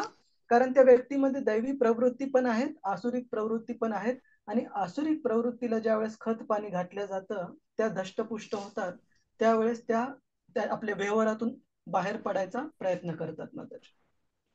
हो प्रभूजी ते जे आसुर वगैरे होते ते आता सध्या कुठे आहेत, की ते सगळं त्यांना मारून टाकलंय की हे आसूर आजकाल सिव्हिलाइज्ड लोकांच्या रूपामध्ये आजही उपस्थित आहेत माताजी. फक्त दिसायला ते आसूर दिसत नाहीत, ते ना छोटे आसूर आहेत, त्यांची शक्ती खूप क्षीण झाली आता. म्हणजे सूट बूट कोट घातलेला पण व्यक्ती आसुरिक प्रवृत्तीचा असू शकतो, बाहेरच्या दिसण्याने कळणार नाही कोण आसूर आहे आणि कोण दैवी आहे, त्याच्या वागण्यावरून कळेल आपल्याला. ठीक आहे, आपल्याला काही उदाहरण देतो जे की आपल्या सर्वांना माहितीतले पण कधी कधी आपण विसरतो, की भारतात पण अशा प्रकारच्या आसुरिक प्रवृत्ती होऊन गेल्या. खूप जास्त नाही, 5-10 वर्षापूर्वी एक व्यक्ती गेली, आपल्याला नाव नाही घ्यायचं कुणाचं, पण एक व्यक्ती जे की राजनेता होते, ते म्हणाले की तुम्ही प्रभू रामचंद्रांना पूर्ण पुरुषोत्तम भगवान म्हणून मानता आणि असं सांगता की रामाने धनुष्कोटीपासून लंकेपर्यंत पूल बांधला. मग जर पूल बांधला तर राम कोणत्या इंजिनिअरिंग कॉलेजला गेला होता, कुठून डिग्री घेतली होती, कुठून शिकला होता, जेणेकरून त्याला पूल बांधायचं कळालं. तर अशा प्रवृत्तीचं बोलणारे लोक म्हणजे आसुरच असू शकतात माताजी, आपण शास्त्रावरून जाणू शकतो. बरोबर आहे. तर आपल्याला त्या व्यक्तीच्या नावामध्ये इंटरेस्ट नाहीये, पण सांगण्याचा अर्थ असा की निश्चित आसुरिक प्रवृत्तीचे लोक त्यावेळेस होते, आताही आहेत. फक्त आता त्यांचं दिसणं बोलणं हे एका सिव्हिलाइज्ड रूपामध्ये, त्याच्यामुळे बाहेर बघून कळत नाही आपल्याला, पण त्यांच्या वर्तनावरून कळतं आपल्याला. हो प्रभूजी, असे खूप आहेत, मी पण ऐकले 1-2 आता सध्या. प्रभूजी आपल्या मधल्या ज्या वृत्ती असतात, जसं रज तम गुण सत्व गुण, ह्याच्या प्रत्येक माणसामध्ये ह्या प्रवृत्ती थोड्याफार प्रमाणात असतात, पण सत्वगुणांच्या आधिपत्यामुळे त्या झाकल्या जातात किंवा दैवी गुण प्रबळ होतात असं आपण म्हणू शकतो. म्हणजे प्रत्येक मनुष्यामध्ये असू शकतात. नाही, असतातच. आणि याच्यासाठी उदाहरण दिलं जातं, एका क्लासमध्ये उदाहरण ऐकलं मी, गुड डॉग आणि बॅड डॉग, म्हणजे चांगला कुत्रा आणि वेडा कुत्रा, खराब झाले म्हणजे वेडा झालेला कुत्रा. की असं सांगितलं जातं, जर आपण if we feed good dog then he will bark more strongly. जर आपण आपल्या हृदयामधल्या दैवी प्रकृतींना जर खत पाणी चांगल्या प्रकारे, आपण खत पाणी घालण्याचा अर्थ काय की भगवंतांच्या साधना भक्तीमध्ये जोडणं, भगवंतांच्या भक्तांबरोबर संग करणं, भगवंतांबद्दल ऐकणं, भागवत गीता वाचणं, जप करणं, म्हणजे आपण आपल्या दैवी प्रवृत्तींना मजबूत करत आहोत. आणि ज्या आपल्या आसुरिक प्रवृत्ती, त्यांना उपाशी ठेवायला पाहिजे, त्यांना खाऊ पिऊ नाही घालायला पाहिजे. आसुरिक खत पाणी घालणं म्हणजे चुकीच्या लोकांचा सहवास करणं,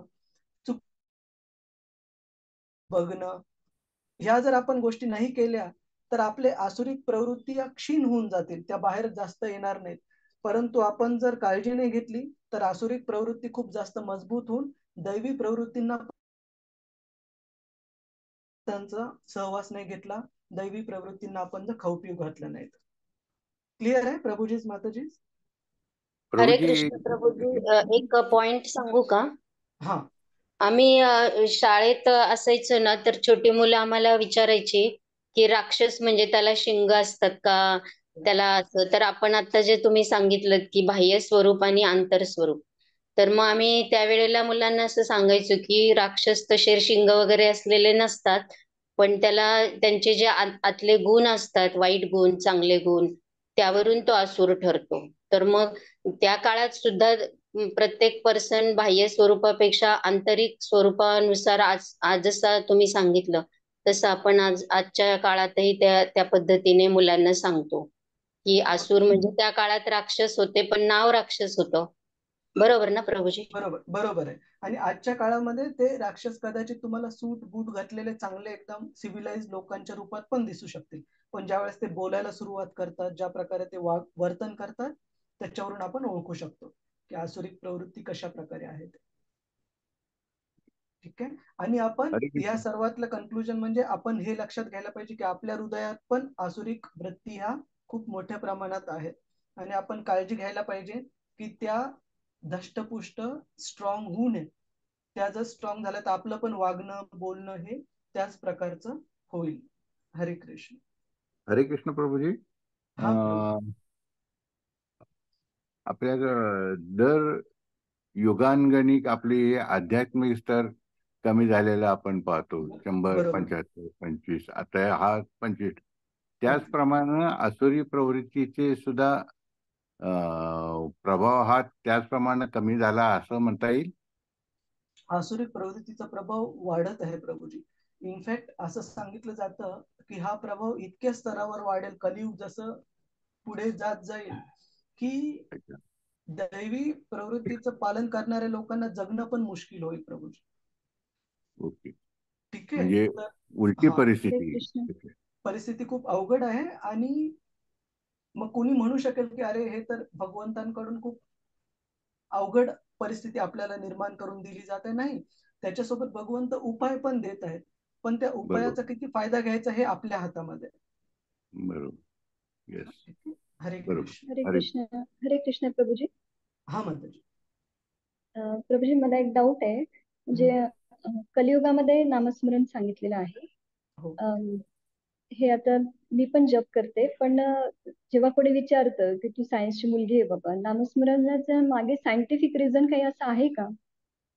काही असं प्रूव्ह झालेलं आहे का?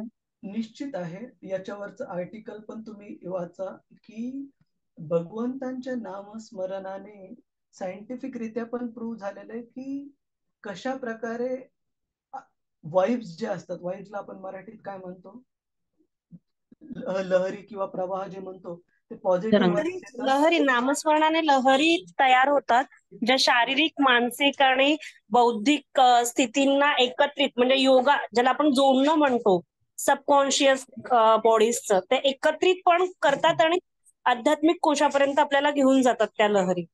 हो, थँक्यू माताजी.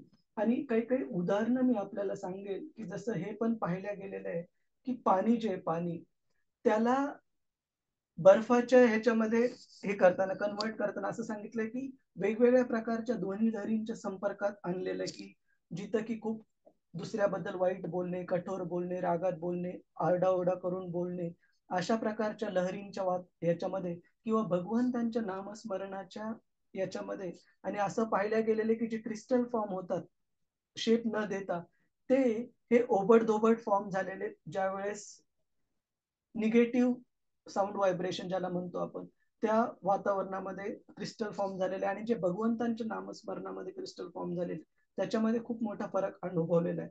अजून हे पण पाहिलं गेलेलं आहे की जे पीक आहे आपलं शेतातलं, की असा पण एक्सपेरिमेंट केला गेलेला आहे की 2 प्रकारचे समान मापाचे शेत, परंतु एका ठिकाणी 4 धर्माच्या नियमांचं विरुद्ध पालन करून, मांसाहार भक्षण, व्याभिचार, जुगार खेळणं, या प्रकारच्या नियमांच्या विरुद्ध जिथे गोष्टी चाललेल्या आहेत, आणि अशा प्रकारची जागा जिथं भगवंतांचं नामस्मरण चाललेलं आहे, केवळ मनुष्यच नाही तर प्राणी मात्र, वनस्पती, वृक्ष पण कितीतरी चांगल्या प्रकारे पीक अशा ठिकाणी आलेले आहे जिथं भगवंतांचं नामस्मरण खूप छान चाललेलं आहे.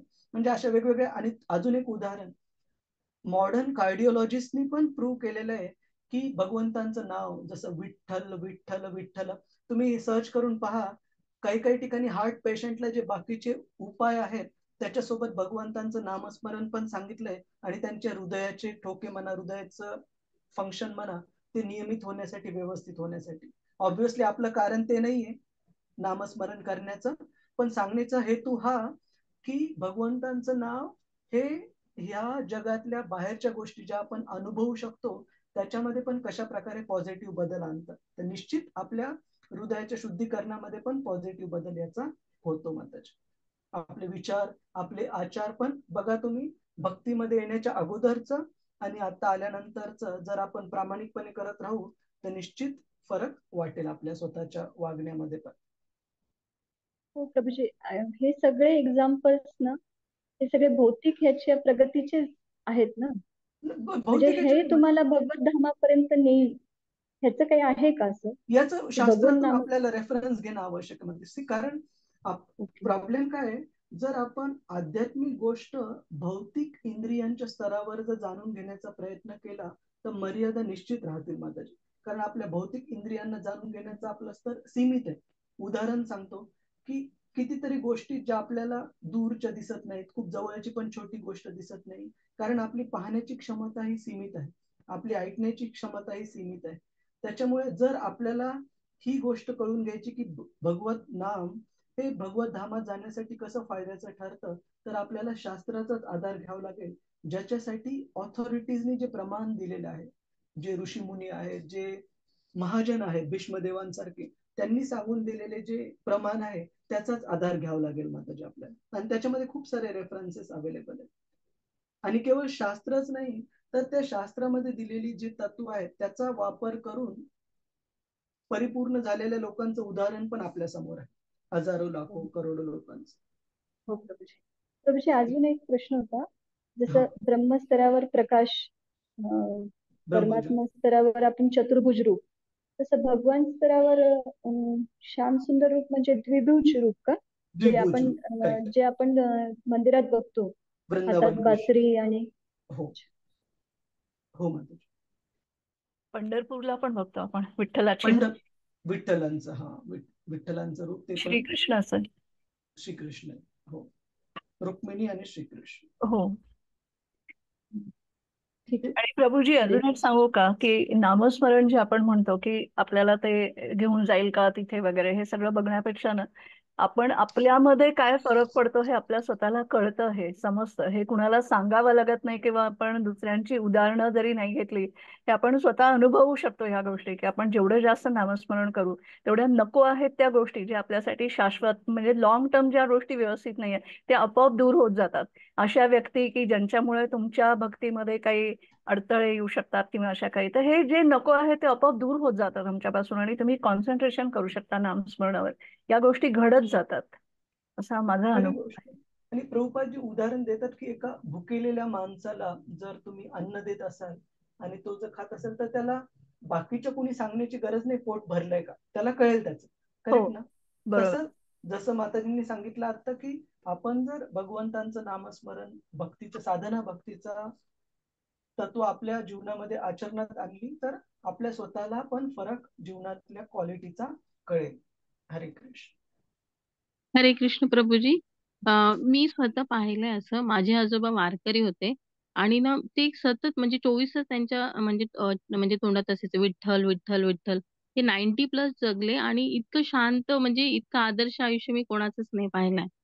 म्हणजे म्हणजे ह्याने म्हणजे आपल्या जे नामस्मरणाने खूप फरक पडतो आपल्या आयुष्यात, असं मी तरी पाहिलंय. हरे कृष्ण. खूप खूप धन्यवाद रेश्मा माताजी. मंजरी माताजी, तुम्हाला काय विचारायचं आहे? तुमचा हात रेस आहे. विश्वजीत चव्हाण प्रभूजी, हरे कृष्ण. हरे कृष्ण प्रभूजी. मागच्या श्लोक मध्ये एक द्वैत भावना असा एक शब्द होता, तर आणि मनोधर्म असं काहीतरी एक होतं. माझ्याकडे आता पुस्तक नाही. मनोधर्म, अच्छा. हा, तर याचं काय प्रभूजी? हा, त्याचा अर्थ काय आहे थोडस जाणायचं होतं. ह्याच्यामध्ये द्वैतवाद, ओके ओके, तात्पर्यामध्ये. सर, द्वैतवाद आणि अद्वैतवाद याच्यामधला फरक काय प्रभूजी? की जे अद्वैतवादी असतात, मी पण वाचलं होतं तुम्ही जे म्हटले ते, पण आता सापडता येणार नाही, की अद्वैतवाद म्हणजे परमात्मा आणि जीवात्मा म्हणजे भगवंत आणि जीव या दोघांनाही एकच समजणे, आणि द्वैतवाद म्हणजे या दोघांनाही वेगळं समजणे. तर या दोघांमध्ये खरं काय आणि खोटं काय? तर भगवंत आणि आपण गुणांमध्ये म्हणजे सच्चित आनंद, भगवंत हे शाश्वत आहेत, जीवात्मा पण शाश्वत आहे. पण शाश्वततेमध्ये फरक काय आहे की भगवंत हे नित्य शाश्वत आहेत आणि जीवात्मा हा बद्ध अवस्थेमध्ये शाश्वत असला तरी त्याला जन्म, मृत्यू, जरा, व्याधी पुन्हा जन्म घ्यावा लागतो, पुन्हा मृत्यू घ्यावा लागतो बद्ध अवस्थेमध्ये. त्याच्यामुळे आपण शाश्वत असलो तरी बद्ध अवस्थेमध्ये ती शाश्वतता अनुभवायला आपल्याला भेटत नाही. तर हा फरक आहे. म्हणजे भगवंत हे विभू आहेत, अनंत आहेत, आपण हे अणु आहोत, सूक्ष्म आहोत. त्याच प्रकारे भगवंतांचं जे ज्ञान आहे ते पूर्ण सृष्टीचं, पूर्ण साऱ्या जीवांचं काय सुरू आहे ते पूर्ण त्यांना माहिती आहे. प्रत्येकाच्या हृदयामध्ये आपले विचार आपल्याला माहिती असण्याच्या अगोदर भगवंतांना माहिती आहे. अशा प्रकारे ते पूर्णपणे ज्ञात आहेत. आणि आपलं ज्ञान हे सीमित आहे. आपल्याला आजूबाजूला काय चाललंय सीमित रूपामध्ये माहिती आहे. आणि सच्चित आनंद, भगवंत हे नेहमी आनंद. तुम्ही कृष्णाचा फोटो कधीच पाहणार नाहीत मरोज, उदास झालेले किंवा चिंतित असलेले अशा प्रकारे, कारण ते नेहमी सर्व स्थितींमध्ये सच्चित आनंद आहे. कृष्णाचा नेहमी स्मित हास्य असलेलाच फोटो आपण पाहू. परंतु आपण आपलं स्वरूप जरी सच्चित आनंद असला तरी बद्ध अवस्थेमध्ये आपण बघतो बऱ्याचदा आपण स्ट्रेस्ड होतो, दुःखी होतो, काळजीत राहतो. का? कारण आपले नित्य शाश्वत वडील सोडून आपण या भौतिक जगतामध्ये भरकटत आहोत. तर अशा प्रकारे गुणांच्या रूपांमध्ये सच्चित आनंद, गुणांमध्ये भगवंत पण सच्चित आनंद आहोत, आपण पण सच्चित आनंद आहोत. पण क्वांटिटीला आपण मराठीत काय म्हणतो? क्वांटिटी. प्रभूजी अंशतः आहोत आपण, सर्व गुण आपल्याकडे पूर्णपणे नाही आहेत, अंशतः आहेत. त्यांचं जे प्रमाण आहे, प्रमाण आहे ते कमी आहे आपल्याकडे. म्हणजे जसं आपण शीताची परीक्षा म्हणतो तसं आपण शीत आहे आणि तो भात आहे असं आपण समजू शकतो. खूप छान मध्ये. तर आपण हे प्रमाणामध्ये सूक्ष्म आहोत आणि भगवंत हे प्रमाणामध्ये अनंत आहेत, खूप मोठ्या प्रमाणामध्ये. क्लिअर आहे? तर द्वैतवाद म्हणजे भगवंत आणि जीव यांना त्यांच्या प्रमाणामध्ये वेगवेगळं समजणं. तर भक्तीची फिलॉसॉफी, भक्तीचं तत्वज्ञान काय आहे? चैतन्य महाप्रभूंनी शिकवलेलं प्रभूजी विशिष्ट हे अचिंत्य भेद अभेद तत्व आहे. तर त्याच्यावर आपण कधी विस्तारितरित्या चर्चा करू की अचिंत्य म्हणजे व्यवस्थित कळून गेलं पाहिजे, असं बाहेरून रित्या लोकांना, सामान्य लोकांना माहिती नाही की भेद अभेद फरक आहे कृष्णामध्ये आपल्यामध्ये, की कृष्ण हे विभू आहेत, मोठ्या प्रमाणात आहेत आणि आपण हे अणु आहोत. आणि अभेद म्हणजे सारखंपणा काय आहे ते गुण जे सांगितलेले सच्चित आनंद गुण. तर गुणांमध्ये आपण भगवंतांसारखे आहोत परंतु प्रमाणामध्ये आपण सूक्ष्म आहोत. क्लिअर आहे प्रभूजी? हो प्रभूजी, धन्यवाद. द्वैतवाद म्हणजे भगवंत आणि शंकराचार्यांचं जे आहे ते द्वैतवाद आहे ना प्रभूजी? शंकराचार्यांचे आहे ते अद्वैतवाद. अद्वैतवाद, बरोबर आहे. शंकराचार्यांचा अद्वैतवाद आहे.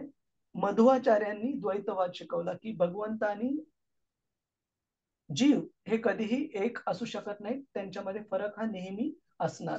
परंतु फरक कशा प्रकारे? अद्वैतवाद सांगतो की आपण भगवान होऊ शकतो, अद्वैतवाद सांगतो की आपण देव होऊ शकतो. नाही, ते म्हणतात आपण देव आहे, फक्त आपल्याला अजून माहिती नाहीये की आपण आहोत म्हणून, असं सांगतात. पण तिथेच शंकराचार्य म्हणतात की परिपूर्ण असे भगवंतच आहेत ना? परिपूर्ण असे भगवंतच आहेत. ते म्हणतात की अहम ब्रह्मास्मी, की भगवंत पण ब्रह्म आहेत, आपण पण ब्रह्म आहोत, परंतु आपल्याला अजून माहिती नाहीये की आपण ब्रह्म. ते तत्वज्ञान खूप धोकादायक आहे, काळजी घ्यायला पाहिजे. फक्त तत्व काय समजून घ्यायला पाहिजे. का? कारण ह्या तत्वज्ञानाने आपल्या भक्तीचं जे सेवा करण्याची भावना आहे तिचा नाश होऊ शकतो. त्याच्यामुळे काळजी घ्यायला पाहिजे. पण मग तिथे कुठे सेल्फ रिअलायझेशन नाहीये प्रभूजी? तिथे कुठे आत्मिक पुन्हा विचारा प्रश्न. आत्मज्ञान नाहीये का तिथे कुठे? सेल्फ रिअलायझेशन आत्मज्ञान नाहीये. शंकराचार्य अशा विशिष्ट परिस्थितीमध्ये ह्या जगामध्ये अवतरले गौतम बुद्धांनंतर, जिथं की लोकांचा वैदिक शास्त्रावरचा विश्वास सगळा उडालेला होता आणि शून्यवादामधून भगवंत आहेत हे स्थापित करण्यासाठी त्यांनी अद्वैतवाद शिकवला, की किमान लोक वैदिक साहित्यावर विश्वास ठेवू आणि एका अर्ध्या सत्य भावनेने का होईना भगवंतांच्या अस्तित्वांना मानायला लागू. मग त्यानंतर मध्वाचार्याले ज्यांनी ती जी समज आहे भगवंतांबद्दलची ती अजून परिपूर्ण केली द्वैतवाद शिकून. आणि चैतन्य महाप्रभूंनी द्वैत आणि अद्वैत हे दोन्ही अचिंत्य भेदाभेद तत्वामध्ये आपल्या तत्वज्ञानातून शिकवलं. तर हे सर्व आचार्य एकानंतर एक. शंकराचार्य मध्वाचार्यांचा गौड संप्रदायच आहे. संप्रदाय हा कुठला आहे? मला तुमचा आवाज थोडासा कमी येत आहे माताजी. संप्रदाय हा कुठला येतो प्रभूजी? शंकराचार्यांचा जो आहे ना माताजी, तो वैष्णव संप्रदाय हे 4 प्रकारचे संप्रदाय आहेत. तर शंकराचार्यांचा जो निर्विशेष वाद आहे तो त्या 4 संप्रदायांमध्ये येत नाही माताजी. परंतु मध्वाचार्यांचं जे आहे ते आपण ब्रह्माजींपासून जो संप्रदाय आहे त्याच्यामध्ये आपण समजतो त्याला ब्रह्म गौडीय संप्रदाय ना. हा, तर गौडीय म्हणजे गौड देश, बेंगॉल आणि ओरिसाचा जो भाग आहे त्याला गौड देश म्हटलं जातं. तर चैतन्य महाप्रभू कारण त्या भागामध्ये आले आणि त्यांचे सुरुवातीचे जे फॉलोअर्स होते ते त्या भागामध्ये होते, म्हणून त्यांना ब्रह्म मध्व गौडीय संप्रदाय असं संबोधलं जातं. ओके प्रभू, धन्यवाद प्रभू. हरे कृष्ण. आज थोडस आपलं डिस्कशन लांब चाललं, त्याच्याबद्दल क्षमा करा. येस माताजी, हरे कृष्ण. नमस्ते प्रभूजी. अचिंत्य शक्ती म्हणजे काय? One by one. आधी कोण विचारतं? स्वप्नाली माताजी तुम्ही विचारा. नमस्ते प्रभूजी, हरे कृष्ण. मी ऍक्च्युली मागच्या वर्गापासून सेशन अटेंड करते, तर आधीचे श्लोक आणि त्याचं हे वाचण्यासाठी मला तुम्ही काही पुस्तक वगैरे सांगू शकाल का, ज्याच्यामध्ये असं तात्पर्य आणि हे पुस्तक आहे तुम्हाला मी इथे समोर दिसत आहे, श्रीमद भागवतम.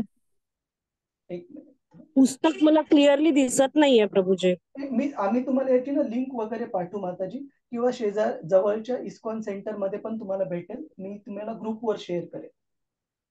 हा, कारण माझ्याकडे जे भागवत आहे ते त्याच्यामध्ये फक्त अर्थ आणि श्लोक दिलाय. मग ते अन्वय आणि तात्पर्य जे आहे त्याच्यासाठी श्रीमद भागवतम हे इस्कॉन टेम्पल मध्ये विचारू का मी? हो, श्रीमद भागवतम आणि तुमच्या भाषेच्या कम्फर्ट प्रमाणे मराठीमध्ये उपलब्ध आहे, मराठी, हिंदीमध्ये आहे. ठीक आहे. तर श्रीमद भागवतम ज्याच्यात प्रभुपादांचं तात्पर्य पण आहे ते घ्या तुम्ही. हरे कृष्ण. प्रांजली माताजी, हरे कृष्ण.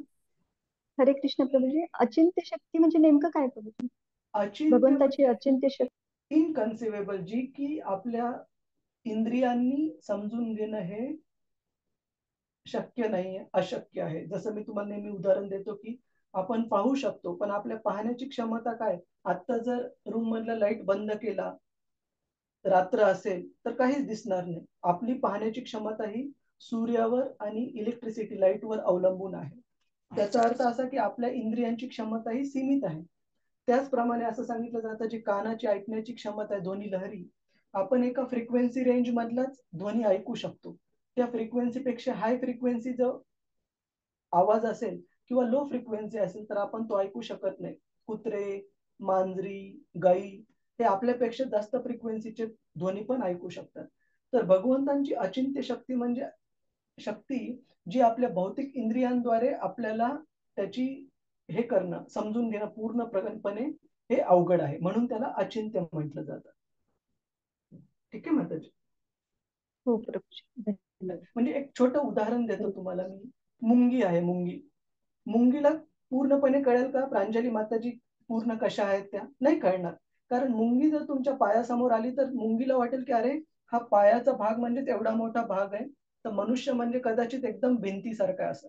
कारण मुंगी आपल्याला पूर्ण कधी पाहू शकणार नाही, तिची पाहण्याची क्षमता ही सीमित आहे. क्लिअर आहे माताजी? हो प्रभूजी. हरे कृष्ण. हरे कृष्ण. अजून कोणत्या भक्तांचा काही प्रश्न नसेल तर आपण मी विचारू का? जरा एक छोटासा प्रश्न आहे. हा मंजरी माताजी. कारण आता वेळ खूप झालाय म्हणून विचारते की आता विचारू की नंतर विचारू? तुम्ही विचारा त्या प्रश्नाच्या याच्यावर. ते अगदी सुरुवातीला पृथ्वी रसातळाला गेली हा जो उल्लेख केला होता सत्ययुगाच्या संदर्भामध्ये, तर तो मग काय कुठला धरायचा? म्हणजे सत्ययुगामध्ये, कारण हे आयुर्मर्यादा उल्लेख आला ना की खूप जास्त होती वगैरे, तर ती रसातळाला जी पृथ्वी गेली ती मग ती केव्हा गेली असं? ऍक्च्युली त्याचं वर्णन भागवतामध्ये तर हिरण्याक्षच्या काळामध्येच दिलेलं आहे, परंतु त्या रसातळाला गेल्यानंतर जीवांचं वगैरे काय झालं याचं वर्णन आपण जास्त पाहत नाही, पण पृथ्वी संकटामध्ये होती एवढं भागवतामध्ये निश्चित पाहतो. माताजी तुम्हाला एकदा चेक करायला लागेल जीवांचं पण वगैरे. नाही म्हणजे सत्ययुगाच्या सुरुवात युगामध्ये मत्स्य कुर्म वराह म्हणजे त्याच्या आधीची घटना आहे का मग? मला हे सिक्वेन्स एकदा चेक करावं लागेल माताजी माझ्या डोक्यामध्ये. सॉरी काय हरकत नाही. मला फक्त एक ते मनामध्ये आला विचार म्हणून म्हटलं विचारून घ्यावं. चालेल, काही हरकत नाही. हरे कृष्ण. हरे कृष्ण. खूप खूप धन्यवाद प्रभूजी माताजी. आज थोडासा उशीर झाला त्याबद्दल क्षमा असावी. सर्वांना धन्यवाद. वंचा कल्पतरुभ्यश्च कृपा सिंधुभ्यैव च पतितानां पावनेभ्यो वैष्णवेभ्यो नमो नमः. अनंत कोटि वैष्णव वृंद की जय. वैष्णव ठाकुर की जय. श्रील प्रभुपाद की जय. हरे कृष्ण प्रभूजी. हरे कृष्ण. निरुपा माताजी, पूजा माताजी, तुम्ही रेकॉर्डिंग थांबून 2 मिनिटं थांबा जरा. 1 मिनिट. हो हो. हरे कृष्ण.